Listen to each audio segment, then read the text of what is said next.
All right, welcome back to class. Good morning, Dr. Good morning. Does anyone have any questions?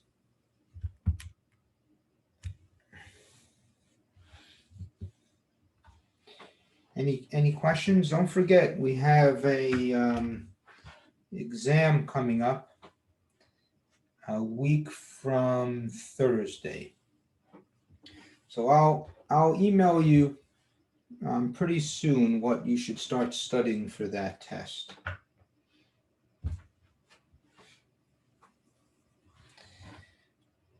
My guess is it will cover a good amount of all of Laplace transforms and matrix, and matrix theory.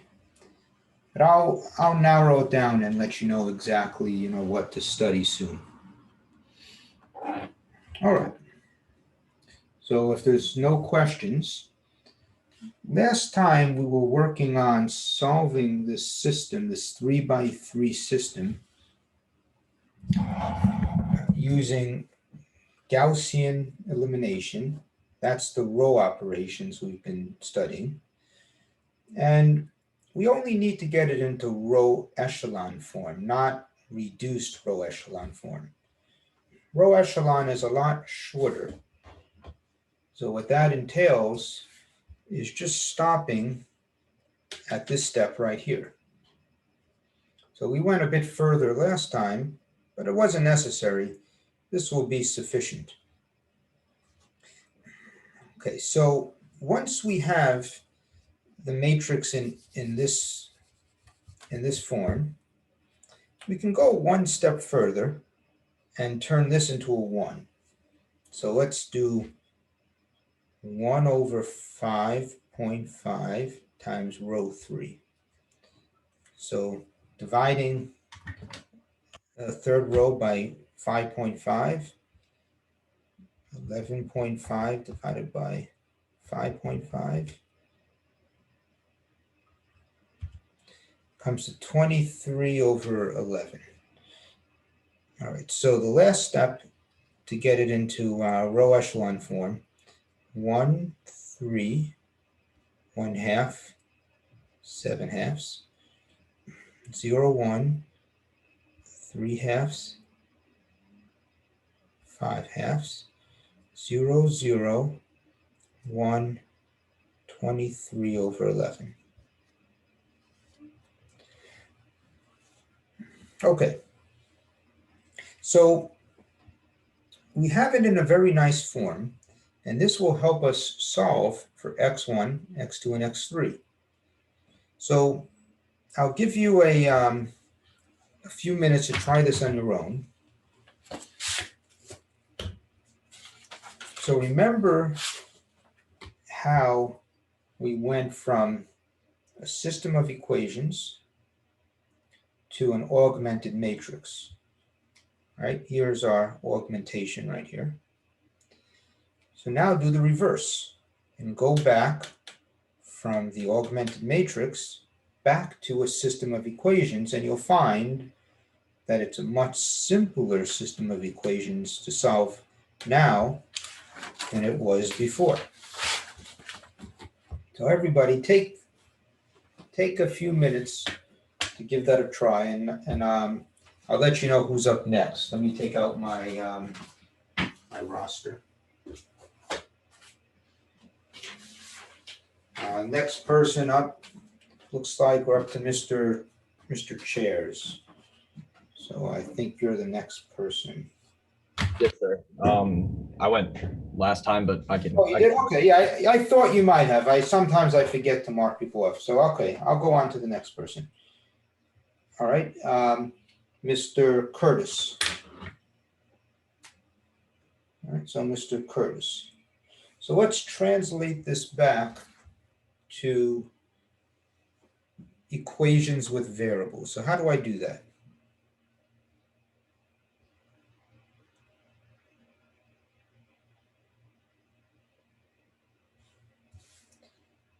Mr. Curtis, are you there today?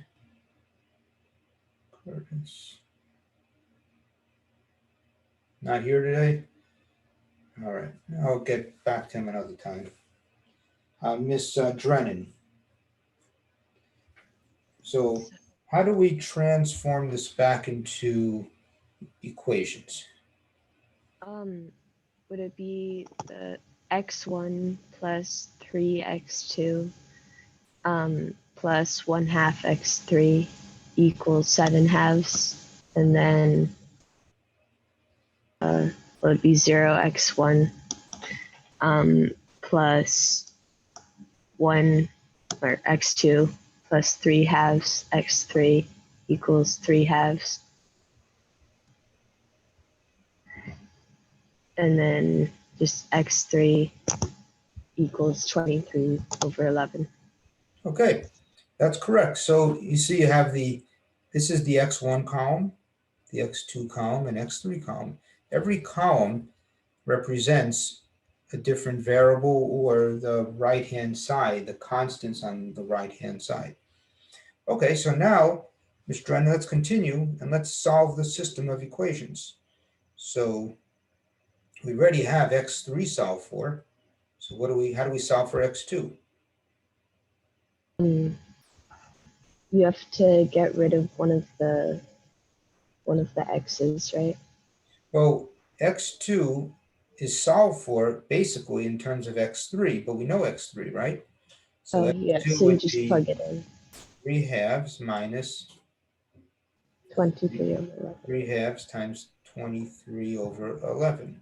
So now we can easily do this one on our calculator and solve for x2. So 3/2 minus 3/2 times 23/11. All right, so I got negative 18/11. And x3. So how do we get x3? We have x3 and x1. Yes, so I mean, sorry, not x3, you're right, x1. So x1 is equal to 3 times negative 18/11. move this over to the other side. So solve for x1 here. So it's 7/2 minus 3x2, right? Yes, sir. Minus 1/2 times 23/11. That's right. So this is the advantage of the row echelon form is we basically solve for one variable at a time. And even though it would have been better if there were all zeros and zeros and zeros, then we would have the answer immediately, but that's a lot more work. And this is sometimes quicker to solve the system of equations. So finally, to get x3, it would be 7/2. Let's see, plus 3 times 18/11 minus 1/2 times 23/11, 81/11. All right, you can, of course, plug this directly into your calculator and see if we get the right answer to check your work. And if we didn't, it means we might have made a mistake in one of these calculations, which is entirely possible. Even on the exam, if you make like one little tiny mistake, you may not lose any points, or you may just lose 1 point. I'm looking to see that you understand the method. But if you have a calculator, you could definitely check your answer and then go back and try to fix things so that you can get it perfect. Okay, so any questions on solving a system of equations using Gaussian elimination, placing it in row echelon form? Any questions so far?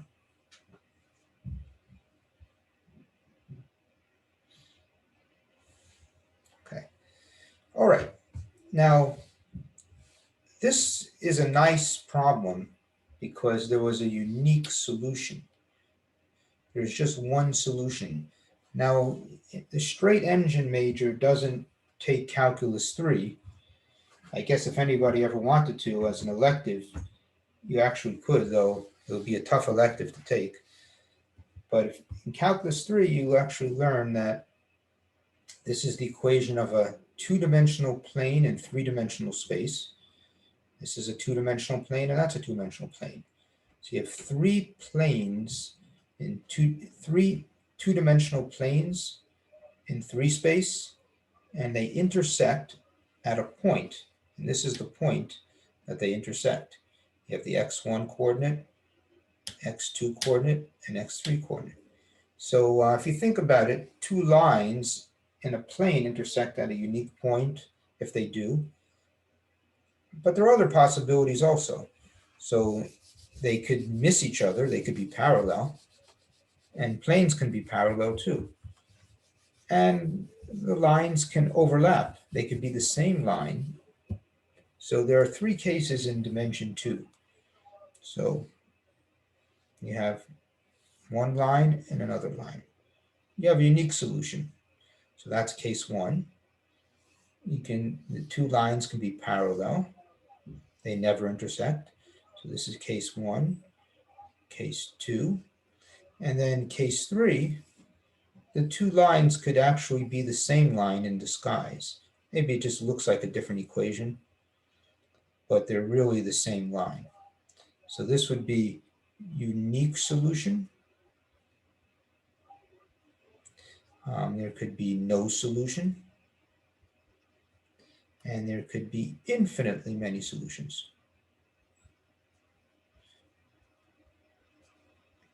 Same thing happens in higher dimensions with more variables.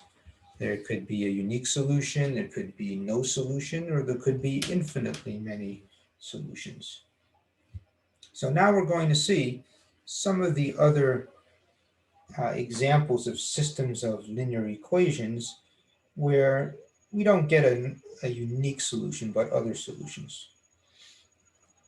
All right, so let's give this a try. Go ahead and augment this system into write this system of equations into an augmented matrix and then put it in row echelon form, and let's see what happens.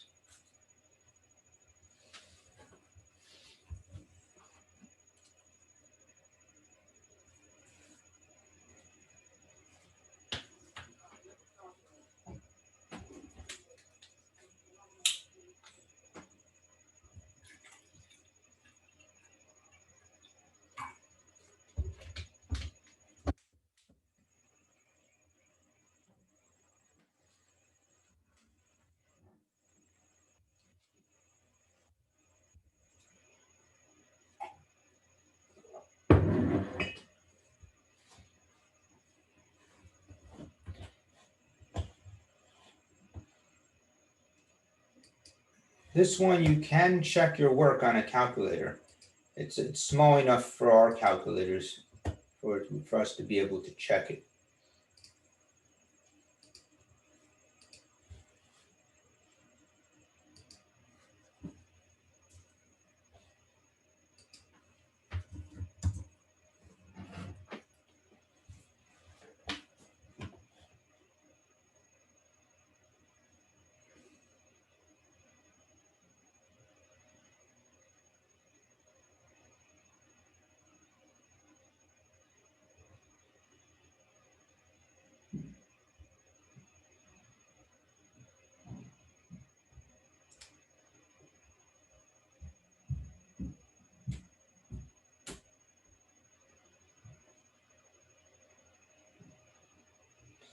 Okay, Mr. Hone. So let's give it a try. Yes, sir. So my first thought was to use equation 1 to cancel out the -2 on All right, line 2 and the +2. did you put it in a matrix, an augmented matrix? Thought it already was in one. But yeah, you can just Well, write the augmented matrix means 1, no 1. more, there's no more variables, right? Did you put it in a matrix without any variables? So for example, what would the matrix be? 1, 1, dotted line 1, 4, -1, -6, 2, -3, 8. Yeah, I just want to make sure you did this since I can't, see your work. Yeah. Did you put, It looks like the same thing to me. Why is it so important you put it in that special form? well, because we're going to learn how to do because we're using the Gaussian elimination. The point is to do this in a matrix form.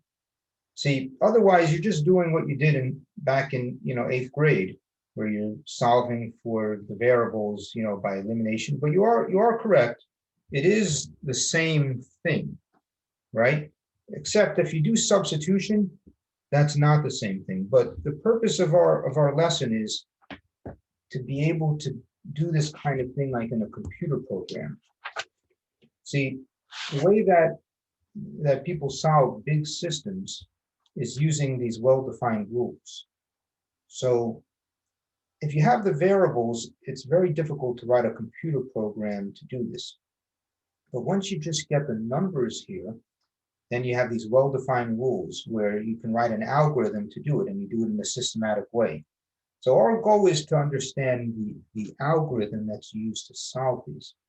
So yes, if you don't put it in the matrix form, you won't get any credit on the exam. I'll be looking to see that you understand, the algorithm, because the algorithm is specific. Our goal is not to just solve this. We could do this in a calculator, or we could substitute variables, but we want to understand how it can be used to solve big systems. So yes, this is the first step, and we want to get it into the reduced echelon form. So what would be the first step here? What do we do first? Well, I would add 3 R1s to R3 to get rid of the -3. Say it again, add 2. I'd add 3 R1s to R3. I'm assuming R is what we call our lines. R1 would be the first row. Is that what you're saying? The first row? Yes, that's what I'm saying.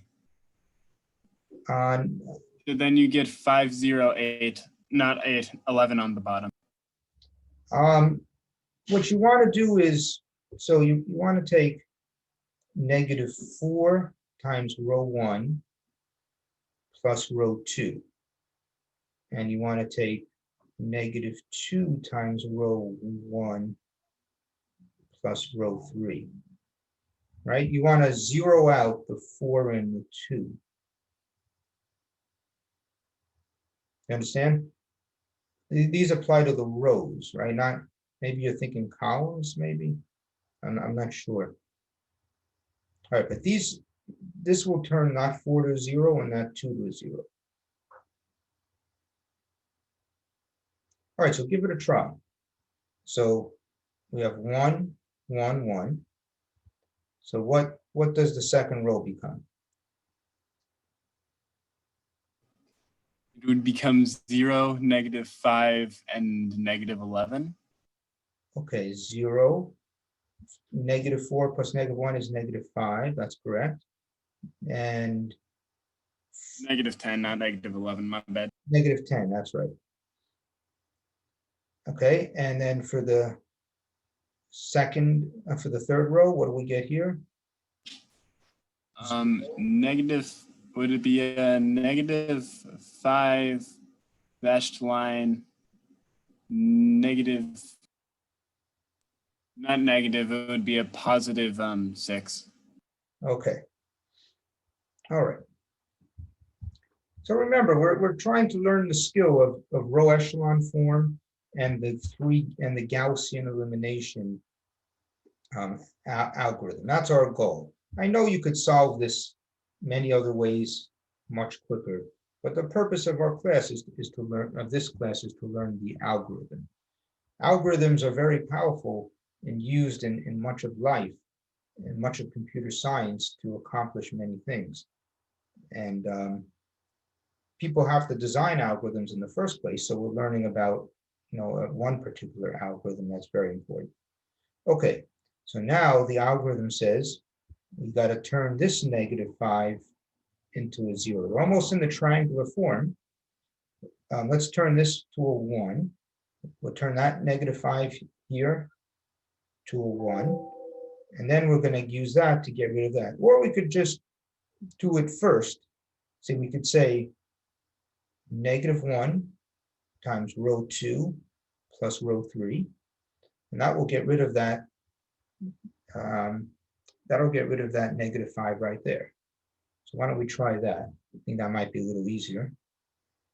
All right, so 1, 1, 1, 0, -5, -10. All right, so Mr. Hone, what will you get next?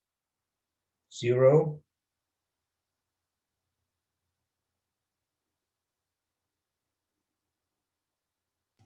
You'll get 0, 0, and then 16. That's right. And then finally, to make it easier to solve, let's move that, turn that 5 into a 1. So how do you turn that -5 into a 1? You'll divide row 2, or you'll take -1/5 out of row 2. Yeah, multiplying -1/5 times row 2, you're correct. All right, so the final step would be 1, 1, 1, 0, 1, 2, 0, 0, 16. All right, now take a look at this augmented system. You have zeros on the left and a 16 on the right. That's impossible, right? Because if we go back to our system of equations, what would we get if we put the variables back in? 0x1, right, plus 0x2 is equal to 16. See? This last line, this last row, they are just equations, but we take out the variables to make it faster. This is a contradiction. So it's not possible that there could be a solution. See, this demonstrates it in a nice way exactly why the system is not solvable. If you took away this third equation, then things would be fine. There would be a solution. But with this extra third equation, it messes things up. And it's not possible for these 3 equations to be solved simultaneously. So what we're saying is you have 1 line, 2 lines, and then there's another line somewhere, but they all have to go through the same point, and they don't. So there's no solution. This is called an inconsistent system. Okay, all right, very good. Any questions? Yes, sir. So when you're working with like 3 equations and then you only have 2 variables per, is that what caused our problem? If we have like 3 rows, do we need 3 No, variables? not necessarily, because 2 of these equations could be overlapping. They could be the same equation. Say, for example, see, we have x1 plus x2 equals 1. 4x1 minus x2 equals -6. And then let's say we double the first equation. 2x1 plus 2x2 equals 2. This would solve fine. What would happen if you did this is the last row would zero out. And you'd say 0 equals 0. And that means that equation is not needed. Right? Do you see that? Yes, sir. So Thank you. it's a little more complicated than the number of variables and the number of equations. But there is something strong there that does give you some results. That does tell you something. But it's not the entire story, but it can give you a lot of important information. All right, next, try to solve this system here. This is called a homogeneous system. And this is actually what we're going to be using the most when we solve for eigenvalues and eigenvectors, which are, one of the more important things that we're going to study soon.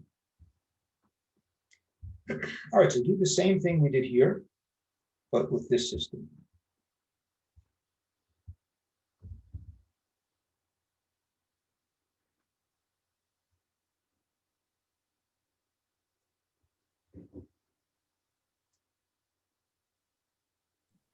Wait, sir, so to clarify, this question would be no solution, correct?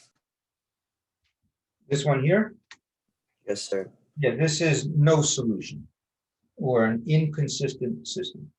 You'd say there is no solution or this is an inconsistent system.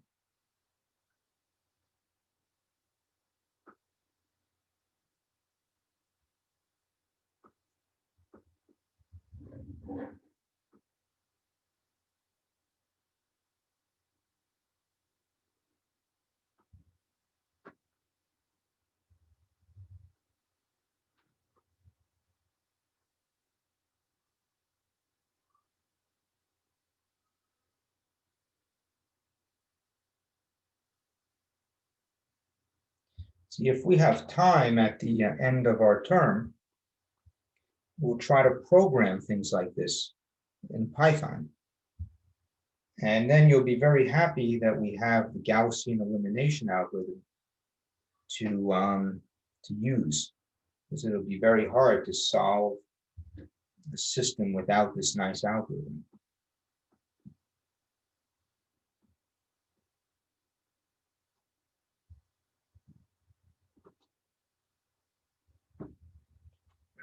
Okay, this shouldn't take too long. Mr. Kidd. So what's the first step?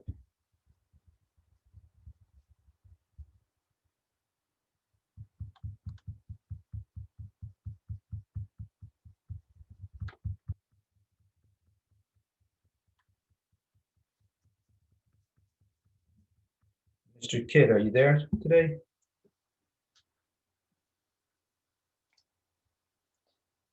All right, Mr. Klein, go on to the next person. Yes, sir. All right, So let's, I went ahead, made matrix a 2x4 with the first row having 2, -4, 3, and 0. And then the second row having 1, 1, -2, and 0. okay. This is a homogeneous. We've already seen that word, and it means zeros on the right-hand side. Okay. All right, so let's give it a try. There's not much work we have to do here to get it into row echelon form. The first thing I did is I multiplied row 1 by 1/2. Okay. You could also switch the rows and make that the first one up there, just to let you know. But that's fine. All right, so we're going to say 1/2 of row 1. Okay, so we get, what do you get here? 1. -2, 3/2, and 0. Okay. And then the bottom row would still be 1, 1, -2, and 0. The next thing I did there is I did the R2 row 2 multiplied by -1 plus, oh, sorry, R1, wait, yeah.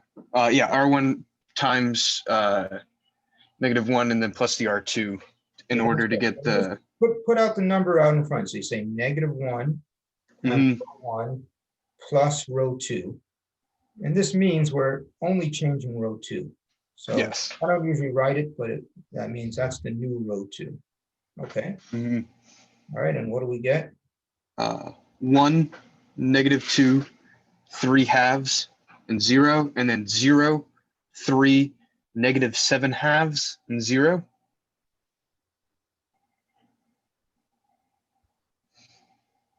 Okay, good. All right, so now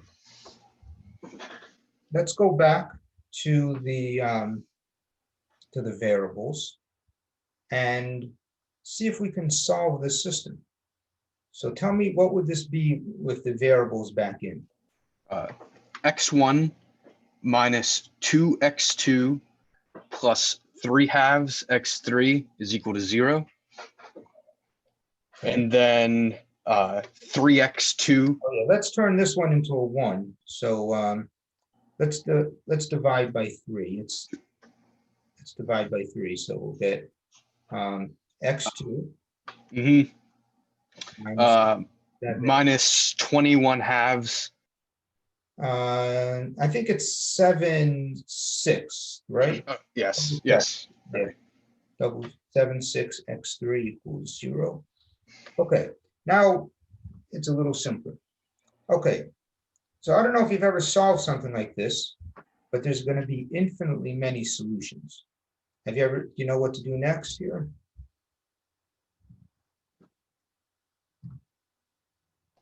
I mean, no, I don't. I'll give you the first step. So let x3 equal t. So t is any number between minus infinity and plus infinity. So let's just let x3 be a variable called t. Once we let x3 equal t, we can solve for x2. So then what's x2 equal to? Just be equal to 0 then, right? Well, Oh. 7/6 x2 would be 7/6 x3, right? Moving it over to the right-hand side. Mm-hmm. So 7/6 t. All right. Okay, and once we have x3 and x2 solved in terms of t, let's go for x1. So x1 is equal to 2x2. So 2 times 7/6t minus 3/2 x3, that's a t. And simplifying, you get 7/3 minus 3/2. So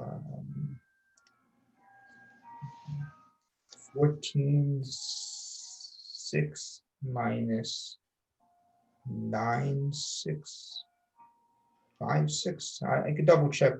Yeah, I got 5/6t also, sir. 5/6t. All right, so x1 is 5/6t. So this is our solution. It's the equation of a line in 3-dimensional space. So depending on your value of t, you get a different point in 3-dimensional space. So these two planes are intersecting in a line. There's only 2 planes, so they form a line. So think of like your hands as planes, and where they intersect is a line. Maybe a better example. Here's your 2 planes, and where they intersect would be a line. So there are infinitely many solutions to this homogeneous system, and this is how you would give them all. So you could say it in coordinate points like this: 5/6t, 7/6t, t. All right, so any questions so far? Not sure I had the answer right here. So any questions so far? So this would kind of be like a parametric. Yeah, if you took calculus 3, this is a parametric equation of a line, but you're not required. We're not really going to be learning the three-dimensional geometry, parametric geometry. So we don't have to know this for the class, like what it is actually, but for your own knowledge, this is called the parametric equation of a line.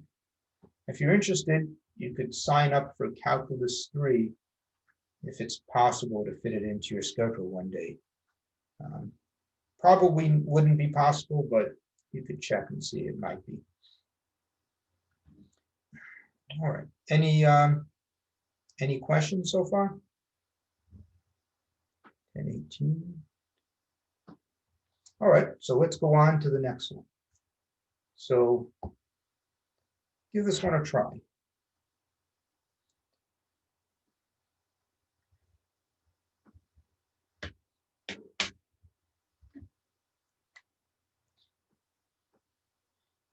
If you want to know how to check it on the calculator, you could just plug it in. I'll do that just to see what to expect. This calculator only does up to 3 by 3. You can see it's in the augmented system already. 1, 3, -2, -7, 4, 1, 3, 5, 2, -5, 7, -2. Always check your work. 1, 3, -2, -7, 4, 1, 3, 5, 2, -5, 7, 19.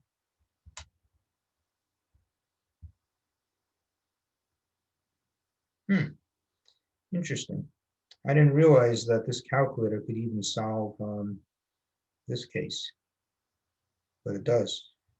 Okay, so as a heads up, it's going to be something like this. So there's 3 equations and 3 unknowns.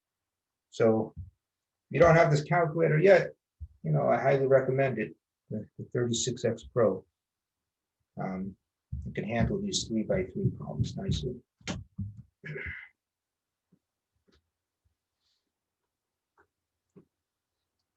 So there will be infinitely many solutions to this problem. So you're saying, how can that be? Is 3 equations, 3 unknowns? Well, what's happening is there are 3 planes here, but there are really only 2 planes. One plane can be made from the other 2 planes.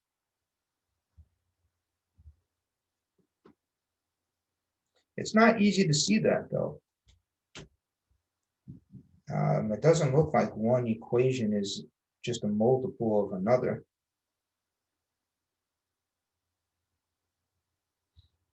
But they're linearly dependent. What it means is it's possible to go from, what's going to happen is you're going to be able to zero out one of these rows. You don't know which one yet, but one of them will zero out.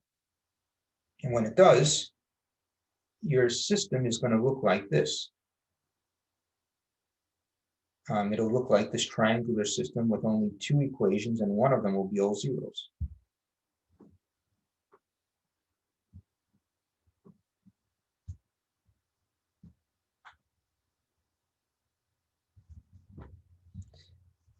And just to say, respond one more time to what Mr. Holmes said. Yes, if you learned how to solve these with eliminating variables, and hopefully you did in, I think my kids do this in like 9th grade or 10th grade. It's like an algebra 2 class or maybe algebra 1 class. You actually are doing the same thing.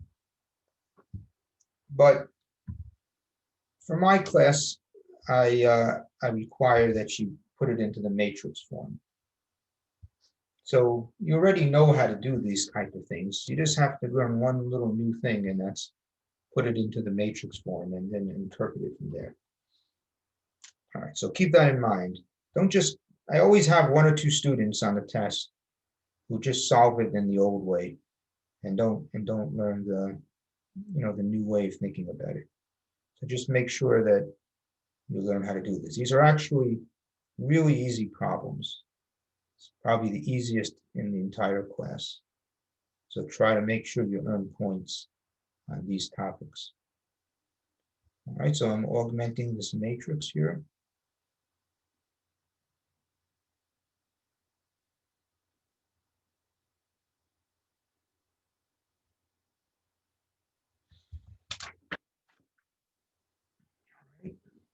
We have about 10 minutes. Oh, we got about 12 minutes left. I think plenty of time. So let's try to do this, and maybe we can get on to do some new things. All right, next person is Mr. Coe. Sir, so the first step I did was I multiplied the bottom row by 2 and then subtracted it from the second row. Okay, that's not one of the approved row echelon operations. So, my goal for you is to use the 3 operations. The choices are switch rows, multiply a row by a non-zero constant, or add a multiple of one row to another row and replace that target row. So let's try -4 row 1 plus row 2. Let's combine 2 steps in one. And -2 times row 1 plus row 3. That'll zero out the 4 and the 2, right? You understand? We want to zero out these 2 numbers, right, to get it into the row echelon form. Oh, okay. You understand? Sorry. Yeah, Okay. I think so. What you're doing is what Mr. Holm was sort of doing, but in a mixture. What you're doing is you're translating it to the matrix, but then you're trying to eliminate variables, doing what you did in the olden days. So technically, you will be able to solve it that way. It probably will work out okay, but we want to use the Gaussian elimination algorithm. So we want to turn that to 4 into a 2, and you can do that in one step with that one. Once you have a 1 there. All right, so what do we get?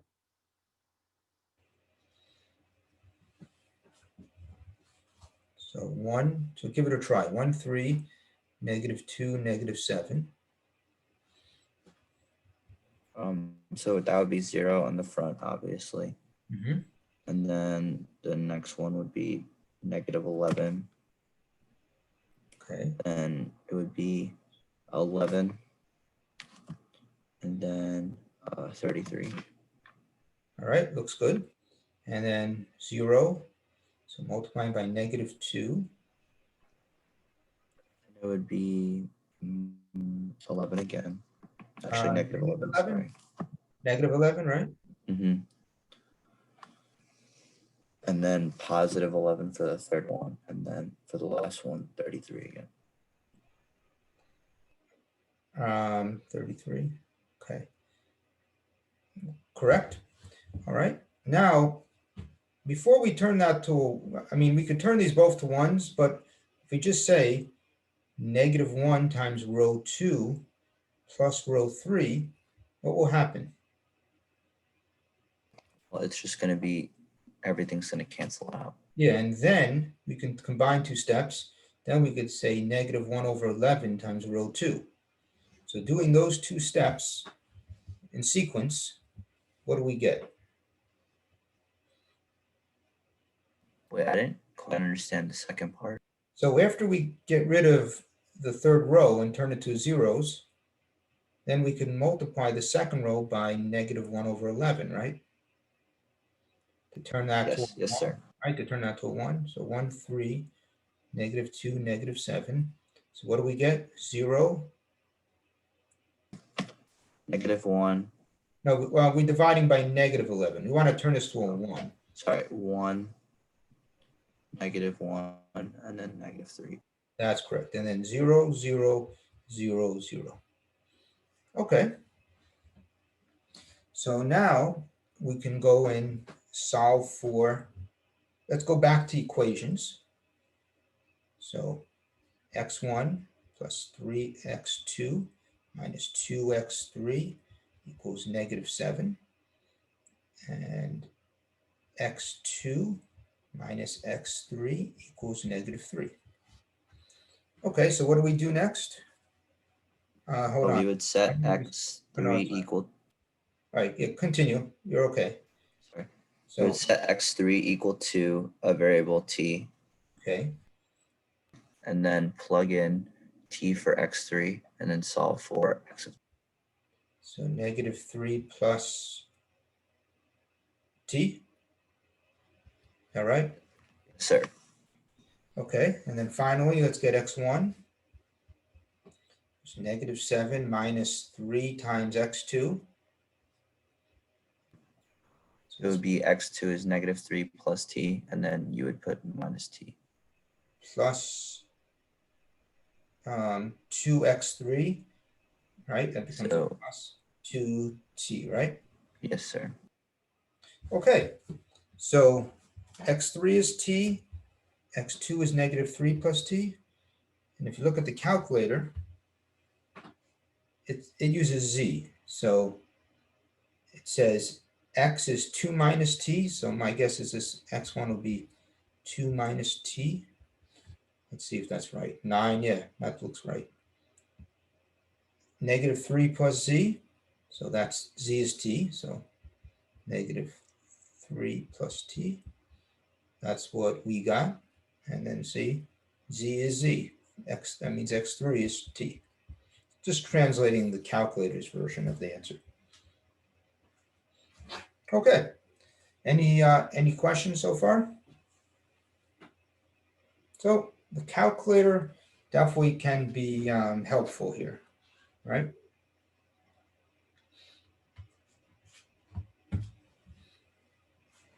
Okay. In fact, calculator will be more helpful than you can imagine when we solve long eigenvalue problems. But we will learn how to do it completely by hand also. But this might come in handy, this kind of thing from the calculator. All right, so we only have 5 minutes left. So I could teach you one little thing and maybe give you an intro. We're going to learn something very important in matrices, square matrices, called the determinant. So we start with a square matrix, n by n. Number of rows is the number of columns. And we use these absolute value symbol, but it's not the absolute value. It's just another notation that happens to use these brackets. It means calculate the determinant. The determinant is very easy in the 2 by 2 case. So notice we took the matrix A and we got rid of this curved parentheses and we just replaced them by these absolute value parentheses. The determinant of a 2 by 2 matrix is just A11 times A22. So you multiply down the diagonal this way, minus A12 times A21, minus the diagonal that way. So A11 times A22 minus A12 times A21. Now there is an easier way to remember this. If you use letters instead of subscripted numbers, subscripted variables, A, B, C, D, going across the rows, A to B, first row, C, D, second row. The determinant is just AD minus BC. So you'll want to memorize that. So before we go, let's do one little determinant problem. Let's calculate the determinant of 1, 2, 3, 4.